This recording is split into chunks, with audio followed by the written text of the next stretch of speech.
Hey, welcome to Alien Meatballs. This channel is all about board games with a strong focus on solo board gaming. My name's Clarence, and today I'm going to go over the board games that I've been playing most recently. I'm going to get right into it. So, the first one,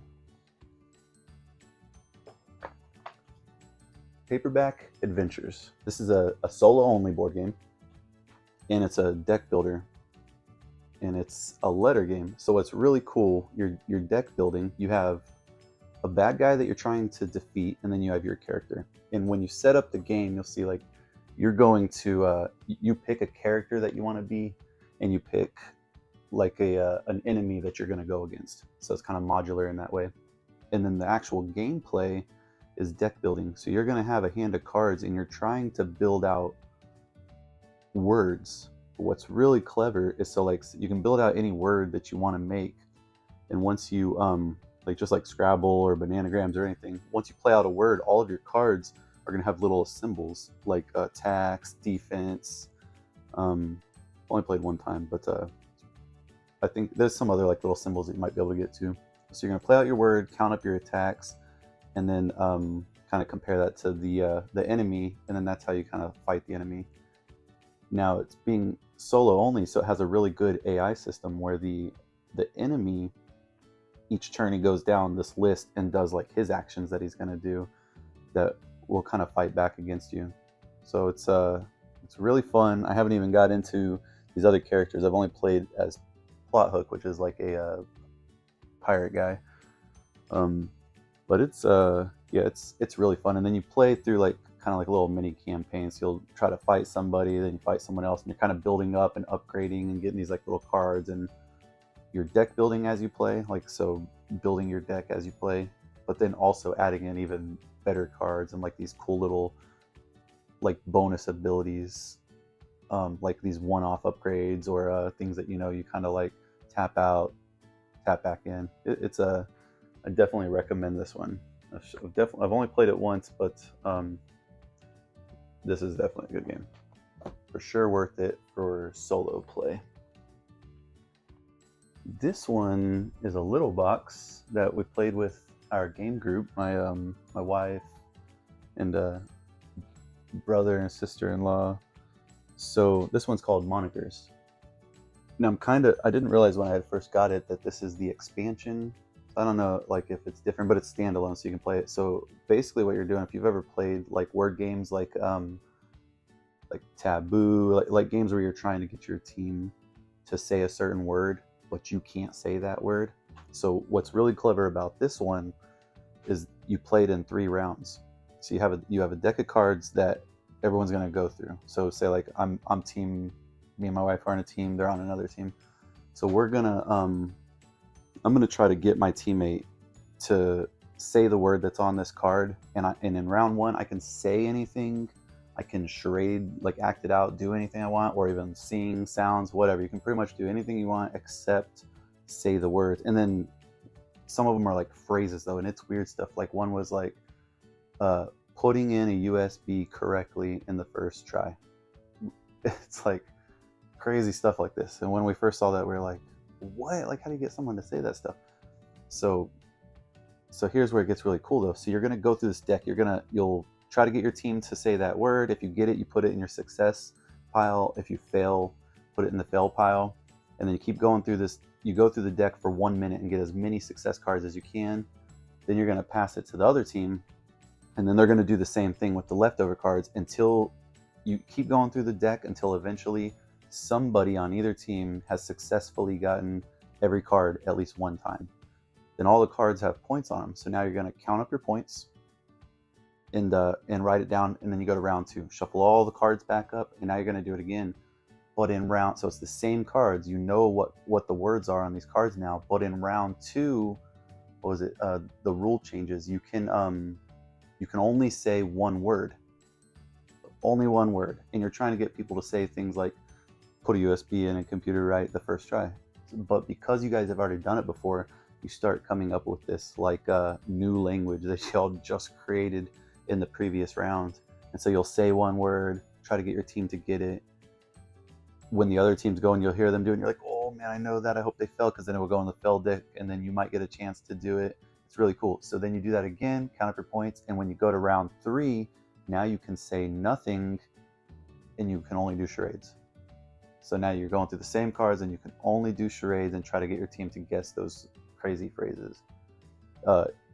I've never played a word game, quite like that, and so those changes are really like a fresh take on it. It's really cool. But I would like to see like the original and see like if they're always like crazy phrases like that, or if sometimes they're just single words, or just try some of the other ones. Or if anybody knows, I would love to know like what the other boxes look like compared to this one. So this one's monikers, serious nonsense. But yeah, so if anybody knows like the other ones, if they're better, worse, or just how they're different, I would love to know that, and if I should pick some up. That's a cool game. So another one I played, this one is called Resist, and this is another solo only game, and it's also a deck building game. So in this game, so solo only, you take so for like the world, or like the bad guys, kind of, you're gonna set up like, say, like 3-4 different locations that will have like maybe 4 or 5 cards in each location, and those are like missions that you're gonna go on. So each round, you're gonna draw out your hand of cards, and then you're gonna pick a mission that you're gonna go to, which means picking one of those little groups of cards, and you're gonna go and fight them. But those missions, and I apologize, I've only played this one once also, but this one, like, they start face down, so you don't know exactly what cards are there. But then there's things on your cards you can do that you can kind of like start researching some of those, kind of, or like getting like intel and flipping them over and kind of seeing what's there before you commit to a mission. So that's kind of cool too. So you can kind of utilize like resources. I forget exactly how it worked, like how you got to do that, but you got to do that. And then when you play, you're gonna have your hand of cards, and what's neat is you have like multi-use cards, kind of. So like each of your cards that you're gonna go in battle, let's say this. So like when you go to that mission, the cards that you're trying to defeat will have like a strength. You got to take down that a strength, or like take out that strength amount. With your cards, say I played down a unit, they're separated into a left and a right side. Well, the left side will be a little bit of a weaker attack, but your person stays kind of hidden in stealth. So maybe it does like 1 damage. And then on the right side, they reveal themselves, but they do a much more damaging attack. So say I do like 3 or 4 damage, so you can really do a hard attack. The consequence to that, or what you're compromising, is that card, that unit. Once you play that unit and you do the reveal side, do a lot of damage, they go out of the game. That's it. And so it has a slight like similarity to like Gloomhaven, if you played that, where like your life is your deck and it's depleting over time. So you have these cool attacks that you can do, but once you use them, they're gone. And so you have to time that out when you're going to use those cards. And then it's also deck building. So as you're playing, you have this like crew deck where you'll be adding more cards into your deck as you go, but it wasn't like huge, like you don't have like a market where you're getting like a ton of cards. So it's a lot of like managing your deck and it kind of depleting, and you get these spy cards that are put into your deck that do nothing, and then those like when you get them, they just kind of waste your deck, and you can try to get those out of your hand. And then there's a little deck of civilian cards, and there will be so the bad guys that you're fighting, when they survive, like if you try to fight that mission and you don't complete that mission, meaning like take all of them out, any of the people that survive are going to do their little survive command, and that will have different abilities. But sometimes it says to like kill a civilian, but you got to go to that civilian deck and go kill one. There's only like a small little stack, I think, of like 5 cards, but some of them will say like 1 civilian, some are 2, some are 3. And then if you end up losing about, I think, like 5 civilians, you lose the game. And you're trying to get through all those missions before you lose the game. And then also, if you lose 2 missions, like where you like trying to attack a mission and not complete it, so if you fail that twice, you lose. It's pretty tough. I lost big time, but it's still fun. It's not my favorite because it's not like super in depth. I tend to like bigger, more in depth games, but I do like it. I will probably end up taking it on vacations with me when my storage space is a little less, and I want to still have a game that still has like a cool little mechanic in there. I definitely recommend it. So if you like smaller games, you don't need these big grandiose games to entertain yourself when you're playing solo. This one's it's really good. It's worth it. It's got good mechanics, you know, and that fun like card play. So good decisions to make. Another one, so this is a new one. We actually just got this, was a Kickstarter, I think like a week ago. This one is called Trailblazers. So it's Trailblazers. Sorry, I always forget to say who designed them. It's by Bitewing Games, and the designer is Ryan Courtney. So, and when I backed this, there's like two versions. You have like your boxed version, and then I also got the travel version, which kind of like, if I could tell exactly what was happening, it doubles up your components. So you can play this game with up to 8 people now. And then this on its own can play up to 4 people. And then I have like components for up to 4 people in the box. This game is, I really like it. It's a route building game. I've been playing this one solo a few times with my my kids and wife. I have a 4-year-old daughter, 6-year-old son, and my wife. All of them were able to play. Now my daughter, it was a little tough. Like she was, so you're route building. She could kind of do it. My son can do it just fine. I'll tell you a little bit about it, and then I'll circle back to that. But so essentially, you have these 3 camp cards. You have like the brown, red, and blue. Thematically, it's like you have like a little like kayak shop.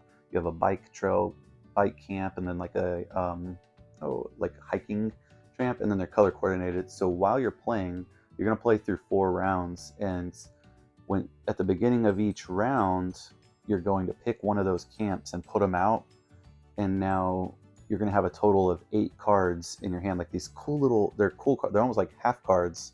They're nice, they're made out of PVC, so it's really good for traveling, nice, high quality. But you're essentially just, you're laying them out, you're trying to build a route, and the way that you're going to score is by creating a loop. So you're going to have, you need a connected route that goes out from one camp and circles back to that same camp. And then the longer that route is, the more points you're going to get. And then you'll have 8 cards when you start. You play 2, and then y'all all rotate your cards. So it's a drafting game, like Sushi Go, kind of how they do that. And then every other round, you know, you'll go this way, and then you'll circle back. But essentially, you're going to play. You start with 8 cards, and you're going to play 6 in a round. Your last 2 get trashed. Start the next round. You play out another one of your camps. Do it all again. 3rd round, play your 3rd camp. Do it all again. And in the 4th round, you don't play any camps, and you get to play 6 more cards to just try to connect up all your loose ends. So it's very simple, but it's very fun. And then there's also these goal cards. So with my kids, we didn't use the goal cards. Try to keep it like a little more simple, less to think about. Although I do think we'll add them in soon because they're getting the hang of it. But the goal cards give you things like a little bit more of an aim. So when you're just playing the route building, you know, you just build however you want. You're only focused on trying to build as long as you can and get your connections done in time. Slightly push your luck, you know, you try to push out, but make sure that you'll be able to finish it in time. But with the goal cards, it might give you a little bit more something to aim for, like, oh, try to make sure you have 2 different loops connected to this camp, you know, things like that. Then there's a cool little modular expansion that's animals, and it comes with these really neat little animal meeples. And on that one, so the cards have printed animals on them. If you're not using the animal meeples, they're just artwork. But when you're using the animal meeples, whenever you place a card that has one of those animals on there, you have a choice. You can play one of your animal meeples on there. So it's like you're seeing that animal while you're out there on the trails. And at the end of the game, whenever you score those routes, you will score you'll score extra points for all the unique animals on each route. And but so while you're playing cards, you're allowed to overlay your cards over each other. There's no rules against that. So you can cover things up. It gives you a lot of wiggle room. So if you've played something you don't really like, you want to go a different route, you can cover things up and go the other way. But when you play an animal down and you make that choice, now you can no longer overlap that card. So you're deciding to try to get more points with the animals, but you're locking that in. You can never go back over that. And that alone is a pretty cool little simple mechanic. And then there's another expansion I haven't got into yet. It looks cool. You have like these little like hikers that are going along the trails and like little campfires. I'm not sure how it works, but yeah, I want to bust that out pretty soon because I read the rules, but I didn't play it, so it's already kind of left. But it seemed cool. It's like they're moving along. You're getting some extra points, from that. So I'll probably crack that open solo. Not sure if I'll do that with my family because it's going to add even more stuff to think about. But I like it. Yeah, and this little travel case with the PVC, like this is definitely going on all vacations, hiking. It's got a little carabiner on there so you can hook it on your little bag. But you do need a table. So like my wife was just talking about that too. When she saw it, she said immediately, like she has a hiking trip coming up. She's like, that's going with me. But then we realized, man, like you're going on a true backpacking trip. Like you need a table to play this on. The PVC helps the cards not fly away so easily, although we already did have slight issues with that. But you do need something to play the cards out on. So that's Trailblazers. All right, so a few more. I'm gonna do the last little one, and then there's two other big ones that I played solo. The last little one I played with my family is Kabuto Sumo. And this is just a cute little game. I don't know if you've ever played like in the like casinos or like arcades where you drop in your coin, and there's this like little like back wall that's pushing and all these coins laying down, and it's trying to you try to get your coin back there, and it pushes the coins off, and you get your tickets, or in casino you get your money. This is very much like that. But so you have this little circular like 3D cardboard table that pops up. It's about this big, and you have wooden tokens that you put on this board. And so let's say I'm playing you. You have this little like rhino beetle meeple, like they're flat meeple, like in the shape of a disc on the board, and then I have one on the board, and there's all these little discs that are kind of like your ammo. Well, you start with a certain amount of those little ammo discs. On your turn, you're pushing your little disc in a straight line on that board, trying to knock things off the edges. And you can go in any line, but you can't change directions. So you push your little disc, hope things fall off, either more discs, because that will be your ammo. And if so, two ways you lose. If you run out of your discs, like you push them and they don't fall off, and you run out of discs to push, you lose. You ran out of ammo. Or if the other person pushes and makes your beetle fall off the board, you lose. So this one was really cool. We played with like me and my wife and kids play like easily. You can play with kids, and it's pretty fun. And then if you want to, like if I remember correctly with my kids, we ended up not doing the special abilities, or maybe we did and helped them. But like every beetle has like these little asymmetric special abilities, so it gives it kind of cool. They all have like a special token where you might have to do something. You can pull out like this big token, but you might have to do special things to make that happen, like get your beetle to the edge of the board, or get your beetle to end the turn touching a certain other character, and then you get like your special ones. So it's pretty fun with family. It's really cool. But then we also busted out when with the adults, and then that was fun because it got really strategic. And I mean, we were going head to head. It's like really thinking about it. It's like, well, if I push this, but this might happen. So we actually had a lot of fun with it, playing adults too. So this is cool. Highly recommend it for like playing with kids. But I think we'll probably bust this out from time to time too, with the adults, especially me and my wife. And I saw and heard that there's an expansion. So like one of the little problems I noticed, you can get into kind of like these stalemates, especially with more strategic players like the adults, where it's hard to lose, because if you're playing good, you can kind of stay in. You can keep making it to where you don't fall off, and the game can kind of drag.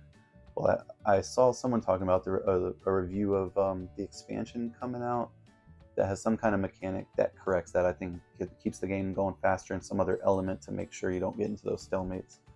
So I am going to check that out. I think it looked like it was coming out soon, hopefully straight to retail and not Kickstarter, so we can get it sooner. But that's a cool game. Siege of Rundar. I just realized I probably shouldn't have put that up on the side, but since I did already, I'll just leave it. But in this game, the board, that when you pull this box off, there's actually this like 3D castle that's in there, and I left all the components in the castle for easy setup. It's probably okay, but I've heard a lot of jingling around, so I'll guess that's a me problem, not a you problem. But this game's pretty cool. I do have a big complaint with it, and it's unfortunate, but I think it'll be an easy fix too if you're not opposed to like house rolling, which my opinions on that are for a whole nother video. I'm not worried about it. But Siege of Rundar, it's a tower defense and deck building, but it's cool. So you play in the box. You have these like little compartments, and you are these little dwarves, and you found this little gold mine in the middle of like your little castle, and then from the outside all these orcs are trying to invade your castle and steal your gold. Well, you see that happening, so you're trying to dig a hole out of the bottom of your castle and get out of there. Well, as you dig, these little goblins are there waiting for you. You keep digging sections of your tunnel, and then so as you dig sections out, these little trolls will pop up, and then you got to fight them. They're coming in like through the tunnel, the backside of the tunnel, I guess. Forget how they broke that down thematically, but somehow you're digging out a tunnel and there's little goblins in there waiting for you, and then these like siege tanks will come in, and catapults will shoot like these trolls into your building. So it's really cool because you're deck building, which is fun, and you're getting these, like, you start off with the basic hand of weapon cards, and you're using your cards. They're multi-use, and it's fun. So you are either using your cards to move, or to fight off the orcs that are coming in, or to dig. And so you have to make those choices. And then there's little market of cards where you can build your deck and make it bigger. And so as you walk around in your castle, you can get and collect resources. That's another thing you do with your cards. Fight or get resources. So you can collect resources and then spend those to upgrade your weapons, and you get like pretty good upgrades. They're exciting to get, and it's cool too because your market has 3 levels. You have like slight upgrade, medium upgrade, and a really good upgrade, and then they each take longer to get, depending on how much better they are. I started finding like the middle ones were the sweet spot because they're good and they're better enough where I was excited to get them, but they didn't take nearly as long. Like my first one I went for was like, oh, give me that big one, and it was taking forever to get that one. So I really liked the middle one, but that whole idea is cool anyway. So you have a lot of decisions to make. I really liked the whole game. The one thing is that it drug on. I feel like it lasted forever, and it's just going. And like for this game, I just didn't want it to last that long. But I think, and I kind of saw in the forums too, I think people were talking about it would be easy to kind of adjust that a little bit, put less cards in the deck. I'm just worried, like, it would have to. I don't think you can just take cards out of the deck because it's built in a custom way with certain amounts, and as it gets stronger, so you'd have to kind of thoughtfully do it, which is kind of a shame. I don't know why it's so long, and I'm sure I'll get better. I've again only played that one once too. This was a new one I just got, but I really like the game, and if it was a little shorter, and that's for solo too. Like I think it was going on 2 hours, and I was trying to play really fast to get through, and I did end up finishing, and I lost. It felt kind of close, so that was good. But yeah, I wish it was a little shorter because I really like it, but I kind of don't want to play it because I know it's going to take a long time. But I might keep an eye on if someone figures out a fast way to make it faster without me having to work that out, and then I'll for sure play it. So I'm going to keep it around. And also, I think my kids could really enjoy this and be a nice step-up game that I think they could get because it's pretty simple but fun. All right. The last one I played recently, and I played this solo, and that's Siege of Ruindor. I don't know if I said that. I think I did, but I played that solo only. It is a co-op game, but I played it solo, controlling like 2 characters. But you also can play true solo, I believe. Hoplomachus Victorum. I don't know if that's. I think that's about right for the. This game's pretty cool. It's it's a chip theory game. Production is through the roof as usual. You got all your units are chips and neoprene mats. So this one was redesigned for, not redesigned, but like Hoplomachus has been around, and I've never played any of the other Hoplomachuses, but this one is designed truly like just for solo play, and then it goes through a campaign. So that really got my interest, and I thought, man, this is they had it at my local board game shop, the Printed Meeple here in San Antonio, and kept seeing it and thought this is a good time to check it out. So let's check it out. And it is really good. And so the game is like a tactical little battles. You're on these like little maps, not too far from like too many bones, but the maps are different. So throughout the course of like a campaign, and it's a campaign I think you're probably supposed to try to play in a sitting. I don't know. I lost after like I think a few maps, and that took me like a few hours of play. I feel like it would take me somewhere between 5 and 10 hours. I bet people that play faster probably finish in maybe like 6 hours, but I think it would take me a little longer than that. but you're playing like you have this like little map of locations where you're walking, like you're moving like your little token just on this very high level overworld map, and as you'll move on there, and as you move so far, it's going to determine what tactical map you play on. Then, so mostly what you're doing is you're going to these little tactical battles where there's different gladiators, and then your gladiators, and you go in there and you do these tactical matches. And so I guess like the appeal to this game is going to be all of your characters and all your characters have their own little special abilities, and then just battling that out on these tactical maps. And then what's cool is that each map kind of has its own little flavor to it. Like the ones I played, one had like a trident. It's kind of like a watery world, I think. And then, but you could go pick up this trident that started in the middle of the arena, and you could throw it across the whole arena. Like you could hit anybody with it. But once you hit them, it would do some good damage, and now they have it. And it was pretty cool. And then there was another one where there's like these roaming monsters that were roaming around. There's one more I'm pretty sure I played on the third map. You'll play some of the maps twice too, so you can go through these battles pretty quick. So you go to a battle it out. Some of your people might die off, but you kind of want to try to like finish the battle. You can retreat from the battles. So you have like your units, you have like your team of units, you have this little base camp, and that's where your units stay. And before you go into a battle, you'll choose what units you're going to spawn into the battle. Like each round, it's like, okay, I'm going to spawn in another couple of these units, and then they might die though. And then you have your main hero, and you are I'm trying to remember how much, like you're upgrading all that stuff, so it's pretty fun. The one thing that doesn't really drive me to play it is I'm not huge on like tactical games, but if I want to play like just a tactical game, this one's pretty cool. Yeah, so I think if you like Hoplomachus already, from what I've seen in reviews, and you're a solo player, I think this would probably be a no-brainer. Although again, it's probably kind of long to finish the whole campaign if you played through like from beginning to end of all those different maps. So you either need to like probably save it or be able to leave it out. But also, even if I just sat down and played through like 4 of those little tactical maps, I'd feel like that would be fine. It's still fun. I get to do some upgrading, play through like the scenarios. You don't have to get to the very end, but I'm sure I'm missing out on a good chunk of it too.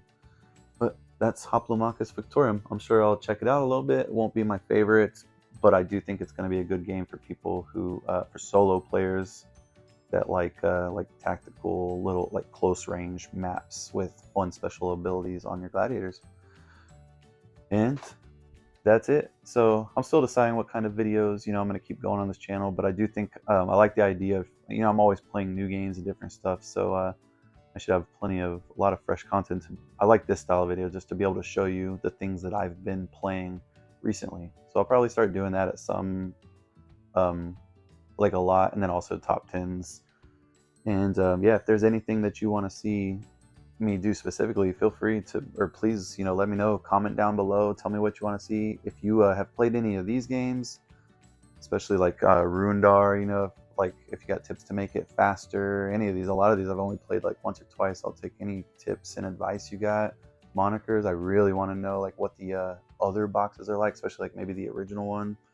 And yeah, if you want to see more of my content or be notified on it, hit the little subscribe button, like the video if you would. That helps my video. This channel is brand new, so pretty much have nobody watching it. But if you like it, that would help me out. That's all I ask. Hope you have an amazing day. Thanks for checking me out so far. Later.